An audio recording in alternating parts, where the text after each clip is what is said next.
ഇനി ആശംസകൾ അർപ്പിച്ച് സംസാരിക്കുന്ന വ്യക്തി നമുക്ക് ഏവർക്കും സുപരിചിതനായ ഒരു നേതാവാണ്. സിഒയെ സംബന്ധിച്ചിടത്തോളം തലയെടുപ്പോടെ നിൽക്കുന്ന ഒരു ജില്ലയാണ് തൃശ്ശൂർ ജില്ല. തൃശ്ശൂർ ജില്ലയുടെ കരുത്തുറ്റ തൃശ്ശൂർ ജില്ലയുടെ അഭിമാനമാണ് അദ്ദേഹം. അത് സംഘടനാ തലത്തിലായിക്കോട്ടെ, ബിസിനസ് തലത്തിലായിക്കോട്ടെ, പൊതുപ്രവർത്തനമായിക്കോട്ടെ, എല്ലാ മേഖലയിലും തന്നെ വളരെ ആക്റ്റീവായി, വളരെ സജീവമായി കുറേ വർഷങ്ങളുടെ അനുഭവ സമ്പത്തുള്ള വ്യക്തി. The General Secretary of COA, Shri P.B. Suresh, may I request you to address the gathering, sir.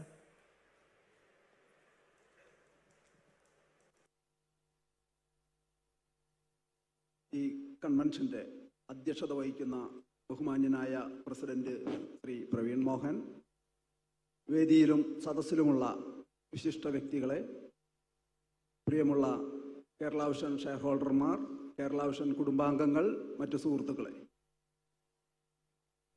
ഈ സെപ്റ്റംബർ മാസം 27-ാം തീയതി എറണാകുളത്ത് വെച്ച് നടക്കുന്ന നമ്മളുടെ AGM-ന്റെ മുന്നോടിയായി COA മെമ്പർമാരായിട്ടുള്ള ഷെയർ ഹോൾഡർമാരുടെ കൺവെൻഷനാണ് ഇവിടെ നടന്നുകൊണ്ടിരിക്കുന്നത്.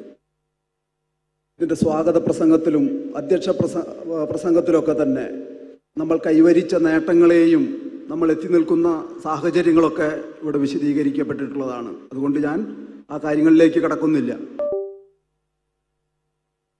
ഈ നേട്ടങ്ങളെല്ലാം കൈവരിക്കുന്നതിന് കാരണക്കാരായിട്ടുള്ള ആളുകളാണ് എനിക്ക് മുന്നിലിരിക്കുന്ന നിങ്ങൾ ഓരോരുത്തരും. നമ്മളുടെ ആത്മാർത്ഥമായ പ്രവർത്തനത്തിൻ്റെ ഭാഗമായാണ് ഇന്ന് കേരള വിഷൻ ഈ നിലയിലെത്തിയിരിക്കുന്നത്. വളരെ ജനാധിപത്യപരമായ രീതിയിൽ എല്ലാ തീരുമാനങ്ങളും ഈ സംഘടന എടുക്കുകയും ആ സംഘടനാ തീരുമാനത്തിൻ്റെ ഭാഗമായി നമ്മളുടെ കമ്പനികളുടെ ഭരണസാരഥ്യം നമ്മൾ ഏൽപ്പിക്കുകയുമാണ് ചെയ്യുന്നത്. അത് കൃത്യതയോടുകൂടി ചെയ്തു വരുന്നുണ്ട് എന്നതിൻ്റെ തെളിവ് കൂടിയാണ് നമ്മളുടെ ഈ നേട്ടങ്ങളൊക്കെ തന്നെ. ഈ തൃശ്ശൂരിൽ ഈ കൺവെൻഷൻ നടക്കുമ്പോൾ വളരെ ചാരിതാർത്ഥ്യത്തോടു കൂടി നമുക്ക് പറയാൻ കഴിയും, 2004 തൃശ്ശൂർ ജില്ലയിലെ പീച്ചിയിൽ വെച്ച് നടന്ന ഒരു ക്യാമ്പ്, ആ ക്യാമ്പിലാണ് സംസ്ഥാനത്തിൻ്റെ വിവിധ ഭാഗങ്ങളിൽ നിന്നും എത്തിച്ചേർന്ന COA നേതാക്കന്മാരുടെ സാന്നിധ്യത്തിൽ ആ ക്യാമ്പിൽ വെച്ച് ചർച്ച ചെയ്ത് അവിടെ രൂപപ്പെട്ട ഒരാശയമായിരുന്നു നമ്മളുടെ ഈ കൂട്ടായ്മ. അതിൻ്റെ ഭാഗമായിക്കൊണ്ട് തന്നെയാണ് 2008 തൃശ്ശൂർ ജില്ലയിലെ പുതുക്കാട് നമ്മളുടെ ഈ KCCL-ന്റെ ആസ്ഥാന മന്ദിരം നമുക്ക് അവിടെ സ്ഥലം വാങ്ങാനും ആ കെട്ടിടം പണിയാനും ഇന്നത്തെ ഈ രീതിയിലേക്കൊക്കെ നമുക്ക് വളർന്നു വരുവാനും കഴിഞ്ഞിട്ടുള്ളത്. ആ തൃശ്ശൂർ ജില്ലയിൽ വെച്ച് വീണ്ടും ഒരു കൺവെൻഷൻ നടക്കുകയാണ്.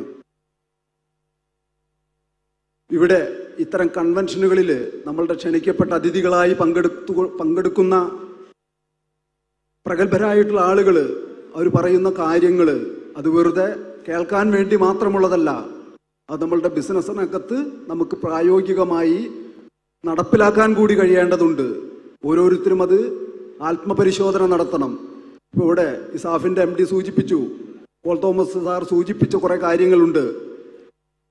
നമ്മളുടെ കസ്റ്റമർ റിലേഷൻ, അതുപോലെ തന്നെ പ്രൊഫഷണലിസം, ഭാവി സാധ്യതകൾ, ഇതൊക്കെ ഇവിടെ സൂചിപ്പിക്കപ്പെട്ട കാര്യങ്ങളാണ്. ഇത്തരം മേഖലകളിൽ എത്ര കണ്ട് നമുക്ക് മുന്നേറാൻ കഴിഞ്ഞിട്ടുണ്ട് എന്നുള്ളത് നമ്മൾ സ്വയം പരിശോധിക്കേണ്ട കാര്യമാണ്. നമ്മളുടെ ഈ മേഖല വളരെ കൃത്യമായി പഠിച്ചതിൻ്റെ അടിസ്ഥാനത്തിലാണ് അദ്ദേഹം കുറേ നിർദ്ദേശങ്ങൾ അല്ലെങ്കിൽ അദ്ദേഹത്തിൻ്റെ നിരീക്ഷണങ്ങൾ ഇവിടെ അവതരിപ്പിച്ചു. അത് വളരെ കൃത്യവുമായിരുന്നു. ഈ മേഖലയ്ക്കകത്തേക്ക് പുതിയ ന്യൂജൻ, നമ്മളുടെ പുതിയ തലമുറ കടന്നു വരാത്തതിൻ്റെ കാരണം ഇത്തരം കാര്യങ്ങളെ മറികടന്ന് മുന്നോട്ട് പോകുന്നതിനാണ് സംഘടന മുന്നോട്ട് വെച്ച ക്ലസ്റ്റർ എന്നുള്ള ആശയം. അത് എത്ര കണ്ട് നമുക്ക് പ്രായോഗികമായി നടപ്പിലാക്കാൻ കഴിയുന്നുണ്ട് എന്നുള്ളത് കൂടി നമ്മൾ പരിശോധിക്കണം. ഞാനൊരു കാര്യം മാത്രം സൂചിപ്പിക്കുകയാണ്.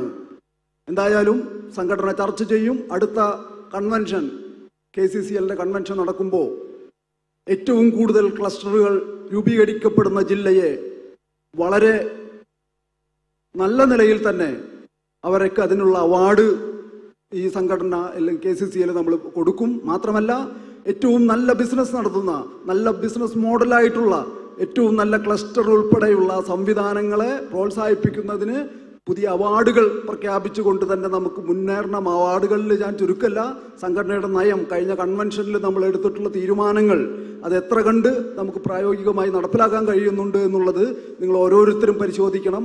ആ രീതിയിൽ മുന്നേറിയാൽ മാത്രമാണ് ഇവിടെ സൂചിപ്പിക്കപ്പെട്ട പോലെ എല്ലാ തരത്തിലുള്ള മാറ്റങ്ങളെയും അതിജീവിച്ചുകൊണ്ട് അല്ലെങ്കിൽ സാങ്കേതികമായ മുന്നേറ്റത്തിനൊപ്പം നമുക്ക് മുന്നേറാൻ കഴിയുമ്പോൾ തന്നെ നമ്മളുടെ സർവീസ് മേഖലയ്ക്കകത്തും പ്രൊഫഷണലിസം കൊണ്ടുവരുന്നതിനും അത് മെച്ചപ്പെട്ട രീതിയിൽ ജനങ്ങളിലേക്ക് എത്തിക്കുന്നതും പുതിയ തലമുറയെ കൂടി ഉൾക്കൊള്ളാവുന്ന രീതിയിലേക്ക് നമ്മളുടെ ബിസിനസ് സംവിധാനങ്ങളെ മാറ്റേണ്ടതും അത്യാവശ്യമാണ്. ആ രീതിയിലേക്കുള്ള ഒരു ചുവടുവെപ്പ് ഇവിടെ ഈ ചർച്ചകളിൽ അല്ലെങ്കിൽ പ്രഭാഷണങ്ങളിലൊക്കെ പറഞ്ഞ കാര്യങ്ങൾ ഉൾക്കൊണ്ടുകൊണ്ട് നമുക്ക് മുന്നേറാൻ കഴിയണം എന്ന് മാത്രം സൂചിപ്പിച്ചുകൊണ്ട് ഈ സംസ്ഥാന കൺവെൻഷനിൽ പങ്കെടുത്തുകൊണ്ടിരിക്കുന്ന മുഴുവൻ കേബിൾ ടി വി ഓപ്പറേറ്റർമാരെയും നമ്മളുടെ ക്ഷണം സ്വീകരിച്ചുകൊണ്ട് എത്തിയിട്ടുള്ള മുഴുവൻ ബിസിനസ് സുഹൃത്തുക്കളെയും നമ്മളുടെ കുടുംബാംഗങ്ങളെയും എല്ലാവരേക്കും സിഒഎ സംസ്ഥാന കമ്മിറ്റിയുടെ പേരിലുള്ള ആശംസകൾ നേർന്നുകൊണ്ട് ഞാൻ എൻ്റെ വാക്കുകൾ നിർത്തുന്നു. Thank you sir.